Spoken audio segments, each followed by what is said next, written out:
If you were alive from the 1830s to the early 1900s, congratulations! You were a part of the Victorian Era. But considering the fact that you'd be at least 122, I'm going to go out on a limb and say that doesn't include any of you. No, I wasn't there either, shocker, but I am here to tell you 10 disturbing things that took place in Victorian Era history. Number 10, we have freak shows. Now, I don't know if you watched the American Horror Story show of the same name, or just did some Googling in your spare time, but freak shows were rampant in the Victorian Era and featured some of the world's wildest people, according to the Victorian Era people.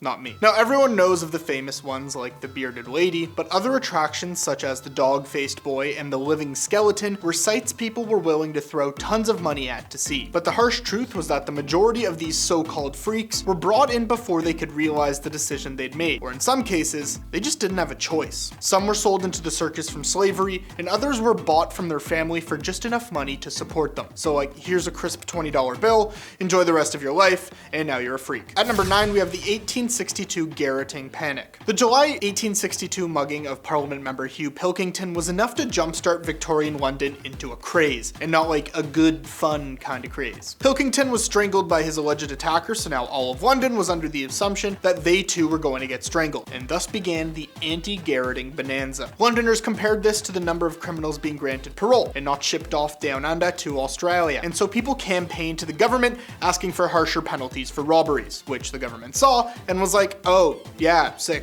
Sure, let's do that. And so they created the Anti-Garroting Act of 1863, which brought back flogging as a form of punishment for violent robberies. One positive we did get out of this whole ordeal were some pretty funny looking campaign posters featuring anti-garroting clothing, which includes this precursor to the choker, which I guess is kind of the anti-choker. Number 8, we have Jack the Ripper. You know who definitely wasn't helping the cause of people freaking out about being unalived? Jack the Ripper. For those unaware, Mr. the Ripper was an unidentified serial killer active in and around the Whitechapel district of London, England in the autumn of 1888. Attacks that have been attributed to this mysterious figure typically involved female night workers who lived and worked in the East End of London, and their throats were cut prior to abdominal mutilations and the removal of internal organs. This led to, and continues to lead to, rampant speculation that the slayer had some anatomical or surgical knowledge. Rumors that the deaths were connected intensified in September and October of 1888, and numerous letters were received by media outlets and Scotland Yard from individuals purporting to be responsible. The From Hell letter received by George Lusk of the Whitechapel Vigilance Committee was allegedly sent from Jack the Ripper, and it comes with a whole bunch of goodies, which included half of a preserved human kidney, reportedly taken from one of the victims. To this day, the deaths were never solved, and for all we know,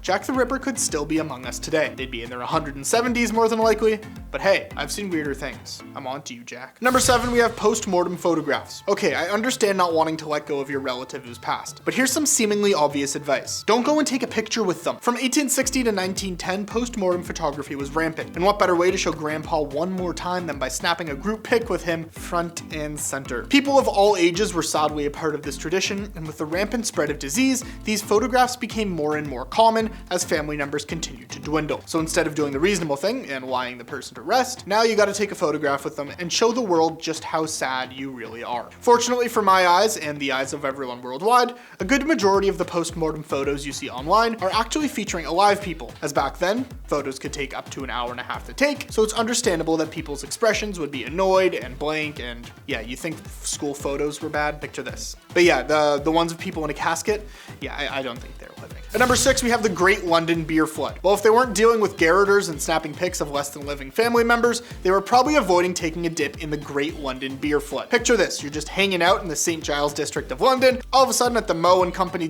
brewery, a massive vat containing over 135,000 gallons of beer ruptures, causing a wave of beer to flood the surrounding streets. Now you're sprinting from the very thing you love, as the waves of beer were so powerful that it even knocked down the wall of a nearby pub. And in the most unfortunate form of irony imaginable, the people inside were trapped and some lost their life. So yes, those people suffered an alcohol-related death, and it wasn't the pub's fault. But from the wreckage arose a brand new problem. People were collecting as much beer as they could, or just taking sips of that street beer and getting absolutely sloshed. Eventually, watchmen started charging people to visit, and the people became more respectful, in the end donating to the families who had lost members in the incident. The brewery where it all took place was demolished in 1922, so sadly you can't see firsthand what caused this event, but there's a local pub called the Holborn Whippet that does an anniversary ale every year, which which hopefully doesn't taste like street. At number 5, we have the Great London Stink. No, I didn't say the Great London Stick, which is probably what happened to the streets after the beer flood, but instead this is the Great London Stink. This environmental disaster occurred in the summer of 1858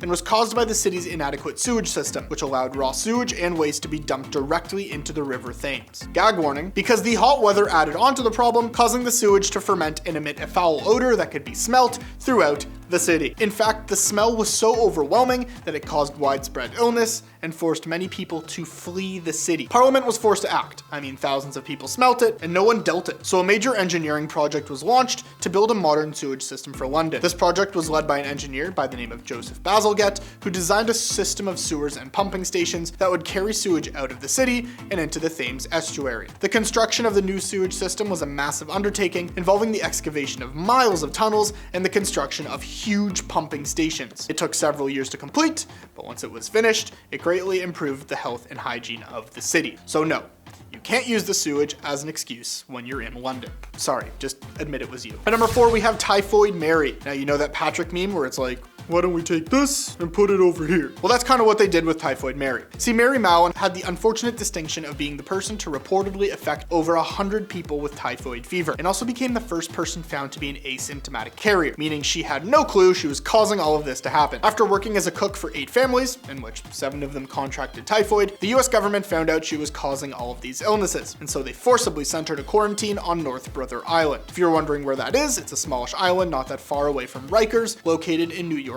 East River. And then she spent almost every single day for the rest of her life there, forced to quarantine from the entirety of society. In fact, 1910 to 1915 were the only years she would spend outside of quarantine, which as a whole she was a part of from the age of 38 until her passing at the age of 69. I hate to break it to you, but North Brother Island is off limits, so no paying respects allowed. Because of all the infectious cases and now rampant asbestos, the government has said the island is a no-go for visitors. In fact, it's actually a bird sanctuary now, so at least it has that going for it. At number 3, we have the Boer Wars. Those of Dutch origin have been in South Africa since the 1600s, and so when England saw what the now Afrikaners were doing in the country, and the pure amount of gold that was being found in the country, they wanted a piece of that. But the Afrikaners, or Boers, were like, nah, this is ours. Was it theirs?